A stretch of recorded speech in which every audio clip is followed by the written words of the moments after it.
થવાની છે, કઈ રીતે તપાસના આદેશ, કઈ રીતે આવનારા સમયને શિક્ષણ વિભાગ જાગૃત?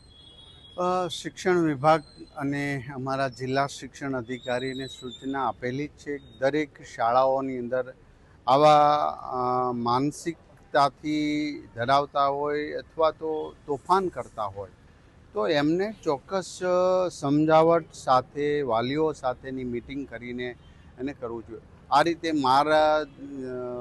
મારવું, વિકૃતતાથી મારવું એ સોશિયલ મીડિયા અને ગેમ જવાબદાર છે. દરેક વાલીએ જાગૃત થવું પડશે. અમે વિનંતી કરીએ છીએ ને વાલીઓ પણ સાથે જોડાય, શાળાઓ સાથે જોડાય. વિકૃતતાની ગેમ છે જે સતત ગન મારીને પોઈન્ટો મેળવે, સતત ચપ્પુ મારતો જાય સામેના માણસને મારવા માટેને પોઈન્ટો એના જમા થતા હોય.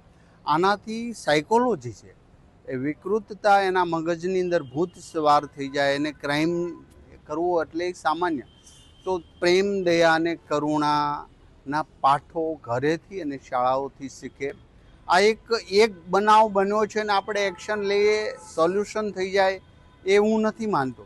દરેક લોકોએ આના પાછળ જાગૃત થવું પડશે ને ખાસ કરીને વાલીઓ ઘરે ધ્યાન રાખવું પડશે.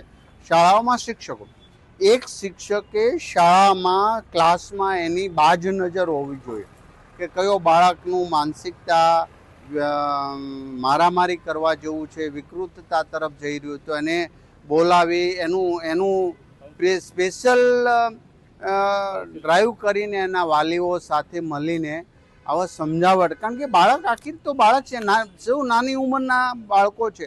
આ રવાડે ચડવું એ આપણા માટે રેડ સિગ્નલ છે. હું 3 દિવસ ત્રીજી વાર હું આ બોલી રહ્યો છું કે સભ્ય સમાજ માટે આ સારું નથી. તો આવો સૌ સાથે મળીને આપણે સૌ આની જવાબદારી સ્વીકારીએ અને અત્યારથી જ જાગીશું ત્યારે વર્ષ 2 વર્ષના અંતે આનું સારા પરિણામ પ્રાપ્ત થશે.